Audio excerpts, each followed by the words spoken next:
Did you know that a debt collector can sue you without first sending you a dunning letter to make them validate the debt? In this video, I'm going to tell you exactly why they can do that and to give you some tips on what to do if you're being sued. So let's go into this video. Now, I know that sounds completely backwards, but a lot of consumers believe a debt collector has to send you a letter, give you 30 days to dispute the debt, validate it, and then file a lawsuit. But that is not exactly how the FCRA works or the FDCPA works. And if you're defending a debt collection lawsuit or thinking about suing a debt collector yourself, understanding this can help you in many different ways. It can help you to keep you from making the wrong legal argument, which can cost you your case. Point number one that I want to talk about today is understand the initial communication rule. Start with 15 U.S.C. 1692G.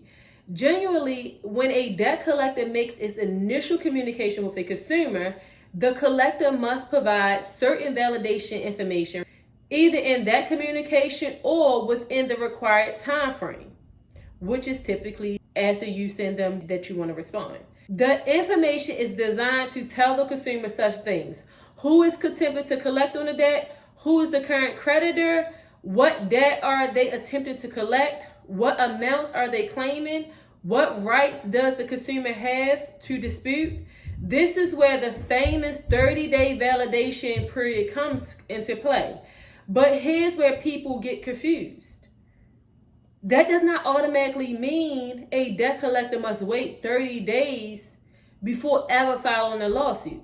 There are two different legal questions. Number two is the lawsuit exception. Now, look at 15 U.S.C. 1692 GD. Congress specifically addressed formal pleadings and civil lawsuits. A formal pleading in a civil action is not treated as initial communication for purposes of validating notice requirements. So imagine this. You haven't received a collection letter. You haven't spoken to the collector. Then somebody knocks on your door and serves you with paperwork from a debt collector. Your first reaction might be, they never gave me 30 days to validate this debt. But if the document you're relying on is the actual complaint, you have a problem with that argument. That complaint itself genuinely isn't the initial communication that triggered 15 U.S.C. 1692 GA. Point number three. This does not mean debt collectors get a free pass once they file a lawsuit. No, this is where you apply the pressure. Section 1692G deals with validation rights. The other provisions of the FDCPA, for an example, is 15 U.S.C. 1692E addresses false, deceptive, or misleading representation. 1692F addresses unfair collection practices. So instead of automatically asking, did they send me a validation letter before suing me, start asking, what exactly did they represent in the lawsuit? Write down these questions. Did they identify the current creditor? Is the amount accurate? Is the debt legally enforceable?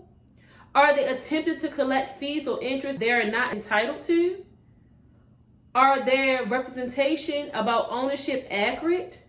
Do their documents actually support what they are alleging? Those involve entirely different legal theories. 3 takeaway tips. Tip number 1, build a timeline. Write down every letter, call, dispute, lawsuit, service date, response.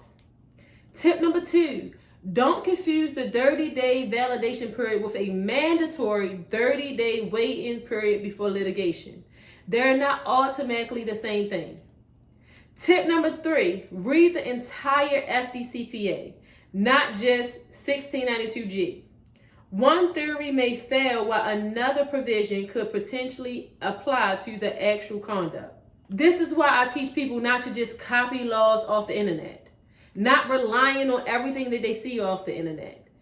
One word in a statute can completely change your argument, help you, and literally make you lose your whole case. In part 2, I'm going to show you the scenario that changes everything. What happens when the debt collector contacts you first? You dispute within the validation period and then you continue collection activity? Because now we're talking about a completely different part of 15 U.S.C. 1692G.